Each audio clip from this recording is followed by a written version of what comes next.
Hi, people of the Philippines and people of the world. Hit the button below.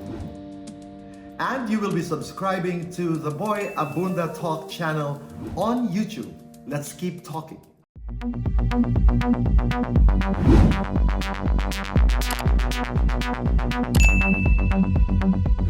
Good evening sa ating mga kababayan sa Pilipinas at sa labas ng Pilipinas.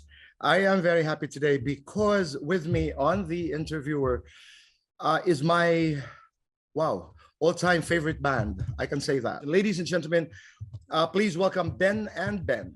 Mga gabing di namamalayang oras ay lumilipad.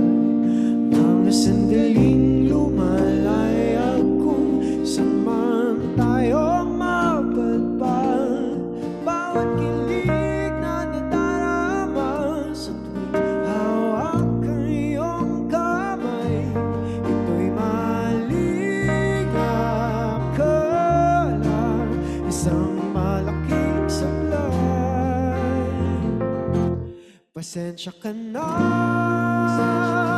sa mga kathang isip kong ito. Wari dala lang ng pagmamahal sa'yo. Ako'y gigising na sa panaginip kong ito. At sa wakas ay kusang lalayo sa'yo. Lalayo sa'yo. Wow. Hey! Hello! Thank you, boy. Grabe yung What an all-time introduction. favorite. What an introduction. Maraming salamat. Of course, Paulo, Miguel, Poch, Jam, Agnes, Pat, Tony, Andre, and Kiefer. Let me say first, Merry Christmas. Merry Christmas Christmas. po! Merry Christmas. Christmas po. Oo nga, Tanong, Christmas na. naisipan niyo bang gumawa na ng Christmas song? Well, actually po, we have like a, alam mo yung may mga movies na parang cult classic, so to speak. Yung parang not everyone knows it, pero a very select group of people know it. So we actually have a Christmas song. It's a song called Bibingka. We used to play it a lot, lalo na nung may live shows pa. It's our dream in the future, some point in our career probably, to have a Christmas album. So when that time comes, solid yan. Also, Pao, Miguel, and everyone, it's political season. I'm sure you've been asked by politicians, to do political songs. Are you open to this thing? I think with that, specifically, Tito Boy, we'll know if it's the right thing to do. But we also are very adamant about not getting ahead of ourselves. So in time frame, what you're trying to say is at this moment, as we talk right now, you feel that you're not in a position to make a clear or to express, your position in terms of, because kasi napakaingay na eh. It's katulad ng marami nalilito na rin ako, katulad ng Yeah. marami hindi ko na rin alam kung saan ako pupwesto. Ang dami-daming nangyayari. And when I look at your music, it's really partly the narrative of people. It's partly the narrative of how we feel about so many things. Reason being, we're able to relate to your music very, very passionately.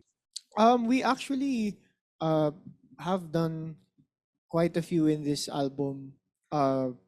Like for example, Kapangyarihan is a song about putting people in power accountable. Akala nyo ba ang kapangyarihan ay nasa inyo?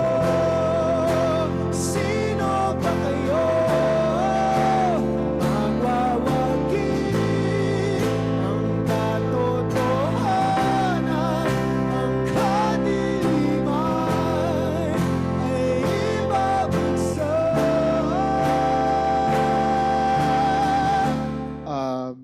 Whereas Lunod, which is our current single, nalulunod sa panangamba.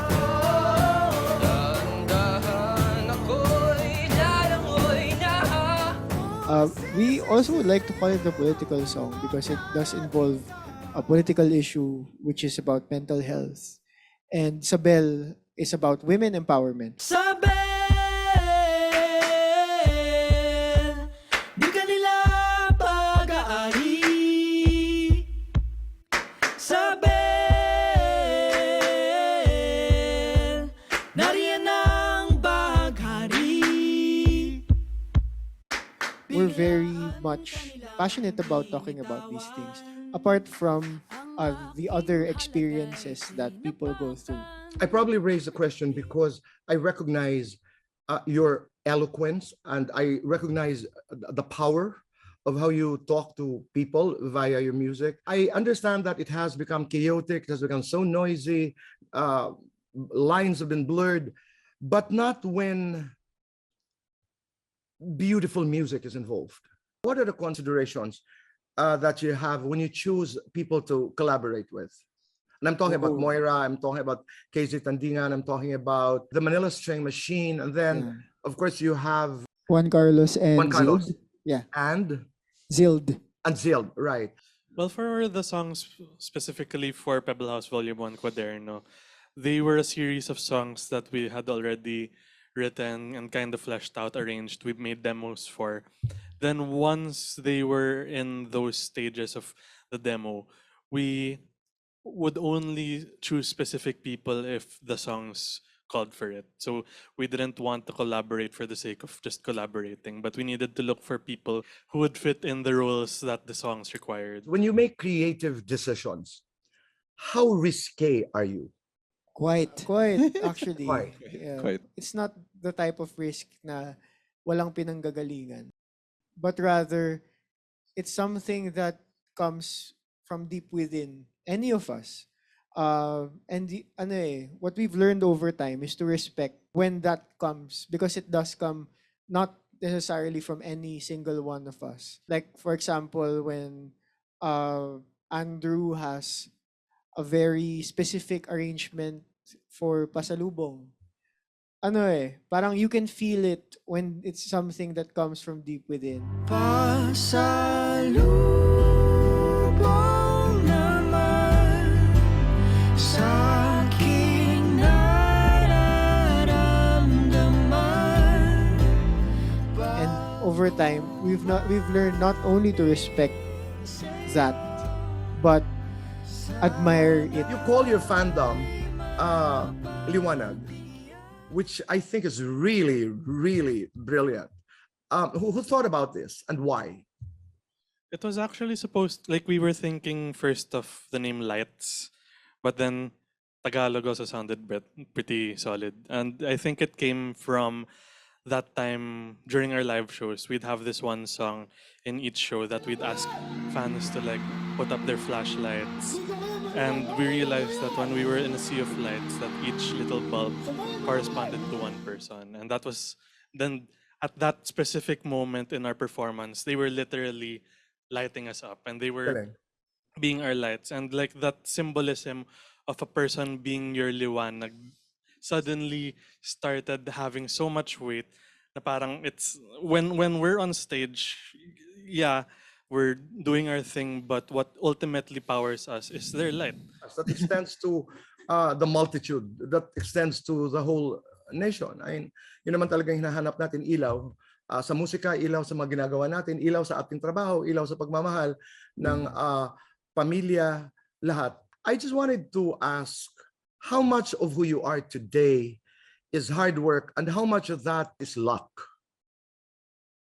I have a solid answer for that. Go, Andrew. I am personally a firm believer of take the opportunity when it is given. And these things happen not just to test what you've been given in life, or parang they're not just a test of your skills. These moments in life come as a test of your commitment to your goals and the commitments to what you value in life. And I think the pandemic was a really great teacher of what you value. And I think that applies to all of us here. Now, it firmed up what our values were. And in this band setting, or what we've eventually done within the past year and a few months, all in all, was a very solid mix of hard work, luck, uh, blessings, because we, no matter how hard we work, none of this would have happened if we also didn't have all the support that, you know, people gave us, all the support that uh, was so graciously handed to us. Let me go back to the pandemic, because I was told that you guys now decided, you chose to actually live together. Was it Yeah. an easy decision? I mean, is it easy to actually be together every day of your lives in the last, what, almost 2 years? To Well- ano na siya, 16 months. I'll go pa. 15 months. Well, 2 to years begin now. with, before the pandemic happened and before we decided to move in together, we'd see each other almost every day na because of the tours, of recording, of random shows around the Philippines. So we're a little used to each other's presence already. And for the most part, we'd even see each other more than our families na. But when the But it's pandemic different when you happened, sleep together. I mean, of course, yes, not being exactly. Alam mo, Tito Boy, we used to watch you a lot until now naman. Pero especially nung high school, college, in a lot of your shows, you would say, make your mama proud, right? And I think it's worth mentioning that a lot of it is also by the people who are there for us. And one of them ay yung mom namin. She also represents everyone, so many people in our team who they got our backs. And That's good. you know how people are just there to support you, and it's not even just because like it's a colleague or ganyan. Hindi eh. Parang there's a genuine sense of community, of values, of respect that exists in that house and in our organization. And I think that's why we stay grounded, and that's also how we managed to live together in this pandemic for 16 months now. Are you looking at making it internationally? A lot of people were asking then, oh, bakit ano? So we had a collaboration with Young K, for example, from Korea. As leaves will soon grow from the bareness of trees, and all will be alright in time. From a band Day 6 to sobrang love namin. And then sabi nila, oh, nagkakaroon na kayo ng mga collabs with these artists. Why create an all Filipino album, right? And then sabi namin parang we're very mindful with our decisions, and it was a mindful decision that even if we have that goal of reaching other audiences, we won't be able to do that if we root ourselves even more with who we are, our identity, and where we come from. Because if you're very true to your truest self, and you show and you dive deep into that, that's the way that it can resonate with people who are doing the same thing from where they come from, right?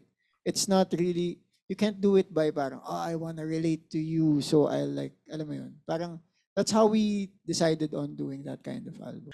No, but I thank you for the discussion about being mindful, but it's also being tactical. Dahil nagbabago na rin ang attitude ng mundo, nagbabago na rin, like, can you ever imagine the Grammys, for example, allowing BTS to perform an original song in the Grammys? They are trailblazing, they're paving the way. And one thing about, for example, the Korean performers is that they wear their identity on their sleeves. You know, they may move like once in a while, but they don't get lost. The identity is there. So that's what I basically meant when I said that if we wanna make a dent in the international music scene, you have to be strongly, intensely, purely, authentically local, because what you own and your brand equity is your identity, is your story. About relationships, about love, about unrequited love, about parents, about, you know, these are stories told from the lens, from the prism of young Filipinos. So I'm just really hoping that, no, I'm not hoping. I mean, I want to embrace that. Time will come, and the time will come. So, ngayon pa lamang, congratulations na. Salamat po. So again, December 5, mga kaibigan, talk about your concert. This is very exciting because I didn't realize that this is actually your first concert. Yes po. Yeah. We recognize that it's not yet time na maging fully 100%, 200% live audience siya. And so we tried to fill that in with telling a powerful narrative through performances. In the concert, all except one, dun sa mga collaborators in the songs, will be present in the live performance. Si Moira, si KZ, SB19, si JK and Zeld, si Muni Muni, sino ba? And Manila String Machine, they will all be at the show. You have a title of the concert, right? Yes. And it is, Kwaderno. Bakit Kwaderno? Ayun, the notebook that we're pertaining to is like those notebooks we had back in high school, grade school, and like they were meant for notes, but throughout the year you'd put whatever random stuff in it. And when you look back at that one same notebook years later, you kind of get a glimpse. You're brought back to how you were as a person at that point in time. So Kwaderno, as a title of both the volume 1 of our Pebble House series of albums and also this concert, is meant to kind of become this symbol of where we are as both a band and as a country and as humans in this very particularly weird, difficult, odd, but interesting point in time. This is a major thing for all of us, and walang katapusang pasasalamat sa inyong musika, walang katapusang pasasalamat for sa pagiging mabubuting tao. I'm not saying you're perfect, guys, but delivering that message that you can be creative, artistic, by loving your mothers, by being true to yourselves, and by telling us your stories, because your stories are ours. Salamat po, Tito Boy. Thank you. Let's go to some of your songs. Mahiwaga, pipiliin ka sa araw-araw.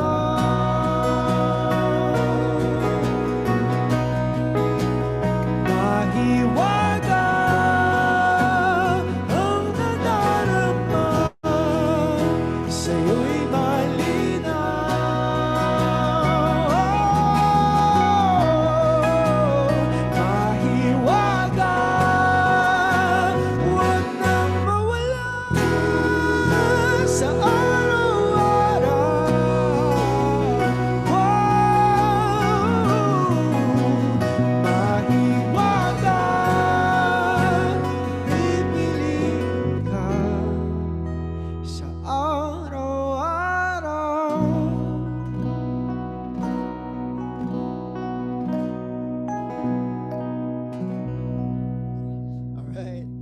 song was called Araw-Araw, and this next one was a song that was written in 20 minutes. At pinahabol siya sa first album namin na Limasawa Street. Bumili si Paolo ng tubig, pagbalik niya, may kanta na siya. And it's a song called Pagtingin. Huwag mo akong sisihin, hirap tumaya, lakad ay sisisi, kahit walang mapala. Huwag nilahan at ang daming, sana di magbago pagtingin. Aminin ang mga lihim, sana di magbago pagtingin. This next song is a song that we had a whole campaign about it as like something na parang brings you back to school days with two school chairs sitting beside each other. But what people don't really know was that the two chairs beside each other that inspired this song ay car seats. And because yung song na to na-inspire siya nung first conversation namin nung my now girlfriend si Karel nung magkatabi kami sa upuan sa kotse. So, the song is called Upuan. Nahuhulog na ako, nahuhulog na sa'yo, nahuhulog na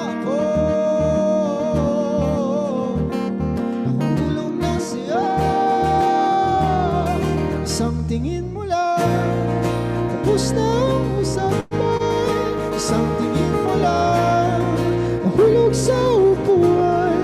Isang tingin mo lang, tiyak na sa isipan. Isang tingin mo lang, at sa'yo na nga ako. Maraming salamat talaga. Hindi nyo lang alam kung gaano nyo pinagagaan ang buhay ng napakaraming tao. Dahil hindi lamang sa pakikinig, pero alam mo yung kasama, alam mo may pinatutugtog ka, alam mo may pinakikinggan ka pag may gusto kang mensaheng marinig. Ako sigurado ako na yung contribution nyo to this conversation ay galing sa inyong puso. And that's what matters the most. Continue to make your nanays proud. God bless and goodbye for now. Salamat.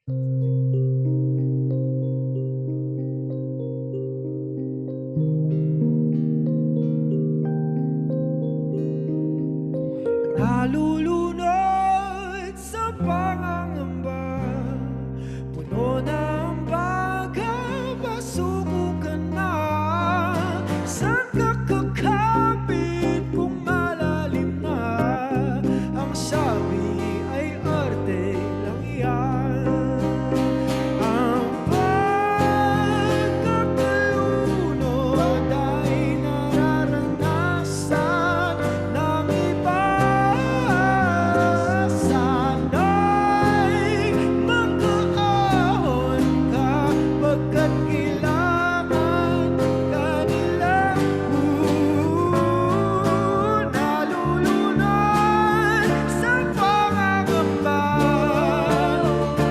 lahat ako'y lalangoy na. Sisisirin hanggang makarating ka sa ginhawang itinadhana. Sa ginhawang itinadhana, di na muling nalulunod pa.